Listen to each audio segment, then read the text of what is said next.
Bien, mi nombre es Edgar Rodríguez, soy docente de la Tecnicatura de Construcción y en esta oportunidad estamos hablando sobre impermeabilizaciones, ¿sí? Estuvimos hablando del ejemplo número uno, ¿sí? De una cubierta no transitable. Después pasamos a ver un ejemplo número 2 en el caso que estábamos hablando de una terraza, ¿no? donde sí era transitable y había un pavimento. Y acá estamos en un tercer ejemplo que sería entonces una cubierta no transitable, ¿de acuerdo?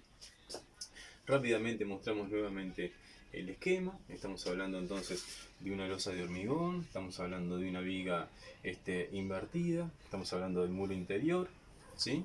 La continuación entonces sería el pretil, y estamos hablando del muro exterior, que tiene que ver entonces con un revestimiento que puede llegar a ser de ladrillo, pensando también en la cámara de aire y demás, ¿sí? Hasta ahí todo bien.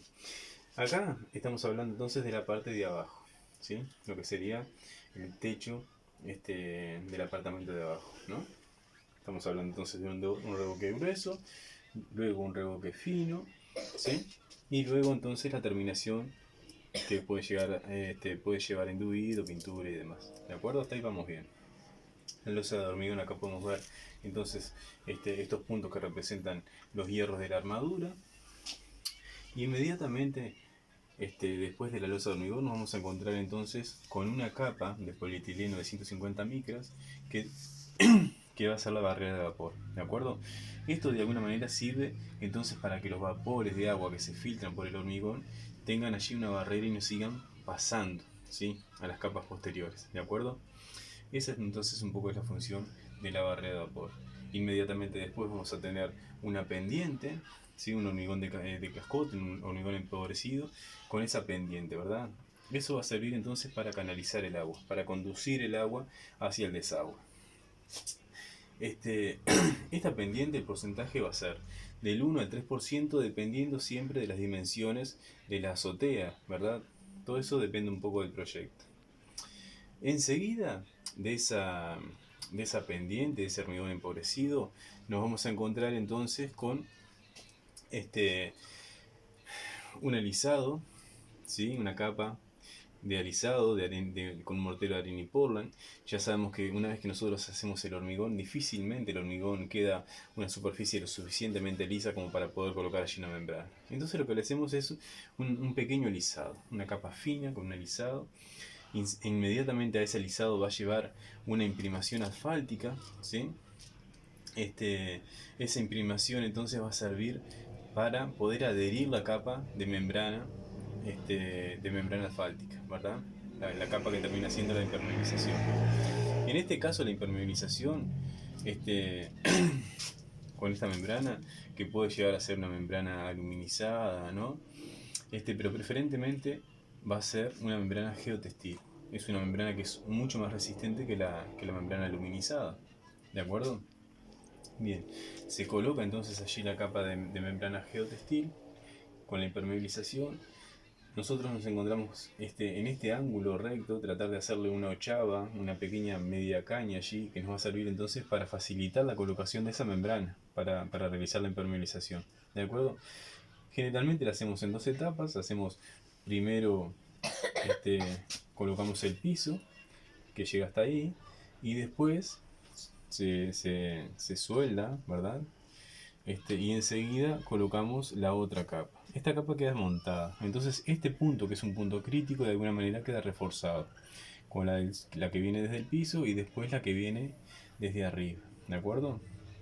Acá podemos ver bien la forma en que queda solapada una parte con otra. Nuevamente, acá le terminamos generando también una caja de garganta que es lo que nos permite impermeabilizar, ¿sí? Pero ya vamos a venir hasta esta parte. Enseguida de esta membrana, esta de impermeabilización hecha con membrana geotextil, nosotros lo que vamos a hacer va a ser una capa aislante de poliestireno de alta densidad. En este caso, el poliestireno va a ser un poliestireno que sean planchas autotrabantes, ¿de acuerdo? Esas planchas que son autotrabantes tienen este formato en la parte de abajo donde apoyan en la membrana, lo cual permite, una vez que se filtre el agua, que el agua pueda llegar a correr, ¿de acuerdo? Que no haya nada que la deje estancada al agua, ¿de acuerdo?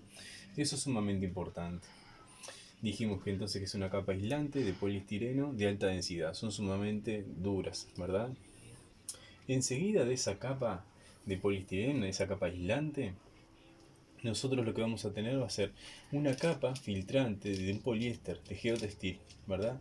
El mismo poliéster que se utiliza en los estadios, ¿no? Que de alguna manera facilita el escape de agua, ¿no? La fuga del agua para drenar más rápido los estadios de fútbol, pero no llegan a tapar la cañería porque tienen ese filtro, ¿verdad? Lo mismo ocurre acá, ¿sí? Pensemos entonces que vamos a colocar ese filtro, ¿sí? Y apretando ese filtro para que no salga, ¿sí? Incluso pensando en una terminación, lo que vamos a hacer va a ser colocar cantos rodados, ¿sí? O piedra partida puede llegar a ser la otra, ¿de acuerdo? Cualquiera sea el gusto del cliente. Entonces, esas piedras no se van a ir, ¿sí? Porque van a tener ese filtro, pero a su vez todo el sedimento que acá se puede llegar a juntar en esta azotea por el viento y demás, toda la tierra, el polvo que vuelan y eso, no va a llegar a tapar el desagüe, ¿sí? Porque de alguna manera van a quedar filtrados allí, con esa capa de geotextil, ¿de acuerdo?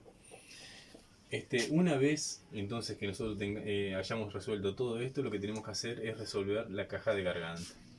La impermeabilización la tenemos realizada, ¿sí? Tenemos el geotextil también colocado allí, como pueden ver, hacen todo este recorrido. Y acá lo que hacemos es cerrarlo con una babeta, ¿sí? Es una chapa galvanizada que viene pensada para eso. Y lo único que hacemos nosotros es colocarla allí, ¿sí? Esa babeta se termina murando. Y de alguna manera también aprieta el filtro geotextil que estaba pensado para que no se vayan este, piedras y demás mugre a las bocas de desagüe, ¿verdad? A tapar allí, a obstruir las bocas de desagüe. Esta cubierta, dijimos entonces, es no transitable, ¿de acuerdo? Esta terminación entonces tiene que ver un poco con el gusto del cliente. Entonces, en vez de ver una azotea que tiene un pavimento, tiene algún tipo de cerámica, la yota o cualquier otra, tiene entonces esos cantos rodados, ¿verdad? Es solamente a gusto del cliente. Y vemos entonces cómo el agua va a pasar por allí, se va a filtrar rápidamente y la capa aislante de poliestireno va a permitir que el agua se escurra fácilmente, ¿de acuerdo? Entonces, este es el tercer caso, es el otro ejemplo de resolución de impermeabilización. Sabemos que hay mucho más, ¿sí? Pero ahora de alguna manera vamos a llegar a analizar los tres casos y vemos cómo cada uno de ellos tiene distintas afectaciones, ¿de acuerdo? Que tienen que ver con el calor del sol o el frío en el invierno y demás. Ahí está.